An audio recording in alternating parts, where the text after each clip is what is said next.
Bakit kaya sa Pilipinas, madalas napapansin natin na kung sino pa ang mahihirap, sila pa ang may maraming anak. Samantalang yung mayayaman, kadalasan 1 to 3 lang. Bakit kaya ganon?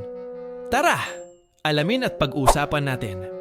Una, kulang sa access sa family planning at edukasyon ang maraming mahihirap na komunidad. Minsan, walang pambili o walang kaalaman tungkol sa birth control. Pangalawa, kultura at paniniwala. Marami pa rin ang naniniwala na ang anak ay biyaya at mas maraming anak, mas maraming tutulong sa pamilya sa pagtanda. Pangatlo, ekonomikong dahilan.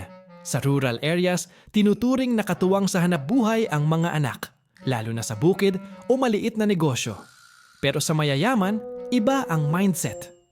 Quality over quantity. Mas kaunti ang anak para masiguradong mabibigyan sila ng magandang edukasyon at magandang buhay. Ang epekto, kapag mas maraming anak pero limitado ang kita, mas nahahati ang resources, mas hirap mag-ipon, at mas mahirap makaahon sa kahirapan. Ito ang tinatawag na poverty cycle. Isang paikot na problema na mahirap putulin. Kaya mahalaga ang education at access sa family planning para mabigyan ng mas magandang kinabukasan ang bawat pamilya. Ikaw ka, Joe Fax?